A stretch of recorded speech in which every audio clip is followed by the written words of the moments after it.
ఈ నిమిషానికి ఏది లేదు గొడవ కూడా అయ్యి లాస్ట్ టైమ్స్ కదా బాగా అసలు మోతు బాగా బాగా స్ప్రెడ్ అవుతుంది. అప్పుడు ఎల్లారి నైట్ ఈవినింగ్ దాని ఎమ్మెల్యే వచ్చి ఎల్లారి 5,000 తీసుకొని అక్కడ పెట్టినైతే ఓకే మనం కన్సల్ట్ చేయాలి. ఎడ్యుకేషన్ ఓకేరా ఈ లోపల ఎక్కడ ఉన్నారు 2 months మొదల 5 చేస్తాం, తర్వాత ఇంకేం చేయాలో కూడా చేస్తాం. కొద్దిగా మొదల 5 లక్షలు ఇమీడియట్గా సాయం చేస్తాం. ఇవాళ పాపం తల్లిదండ్రులు చంపాడు. అమ్మాయి ఎవరైతే డిగ్రీ చదువుతున్న అమ్మాయి, ఆ అమ్మాయి మీద అటాక్ చేయడానికి వస్తే తల్లిదండ్రులు ఎడం పడ్డారు, వాళ్ళిద్దరిని చంపాడు. దానికి చంపేశాడు. వాడు గంజాయి మత్తులో ఉన్నాడంట. తర్వాత అమ్మాయి కూడా బాగా సీరియస్ ఇంజరీస్ అయ్యాయి. నాకు ఇదే ఉంది. అసలు వాళ్ళ తమ్ముడు వస్తే తమ్ముడిని కూడా దారుణంగా నరికినాడు. అబ్బాయికి ఇట్లా మొత్తం మొత్తం నోరు మీద కూడా కాట్లు పడ్డాయి. సో చాలా సివియర్ ఇంజరీస్ అండి. నాకు సీట్ బిలీవ్ మా ఎక్స్ ఎమ్మెల్యే పెద్ద సుదర్శన్ రెడ్డి గారు తీసుకొని వచ్చినారు నా దగ్గరికి.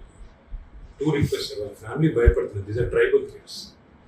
వాళ్ళు భయపడుతున్నారు. ఆ పిల్లగాడు బయటకు వస్తే వాడు మమ్మల్ని చంపేస్తాడు అని భయపడుతున్నారు. So we need to give them counselling, we need to take them to shelter and we have to take care of them. ఆ అమ్మాయి డిగ్రీ ఫస్ట్ ఇయర్లో ఉంది. Apparently the local administration has not responded. వాడిని arrest చేశారంట వాడు ఒక్కడిని. But వాడికి ఎవరెవరైతే అకాంప్లిసెస్ ఉంటారో, those who have aided and abetted, they have not been picked up. మా లోకల్ సర్పంచ్ కూడా ఉన్నాడు గణేష్, ఆయన చెప్తున్నాడు ఒక 4-5 ఉన్నారు ఈయనకు సపోర్ట్ చేసిన వాళ్ళని. I believe your SP is not taken the matter seriously. My humble request, మా సుదర్శన్ రెడ్డి గారిని ఒకసారి మీరు వచ్చి కలవమని చెప్తాను. అవసరమైతే ఒక 2 ఎమ్మెల్యేలు కూడా వస్తారు ఆయనతో పాటు.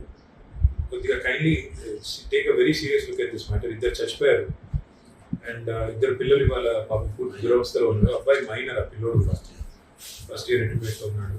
Let us do justice to the families. Kindly I request you to take care. Thank you sir. భయపడకు. ఇట్లాంటప్పుడే ధైర్యం ఉండాలి. అమ్మ నాయన లేదు తమ్ముడికి ధైర్యం ఉన్నాడు సార్.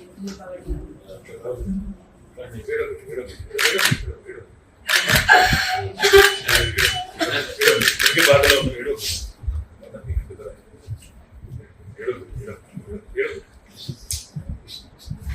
భోజనం చెప్పి ఎప్పటికూ ధైర్యం ఉండు. అక్క కూడా ధైర్యం.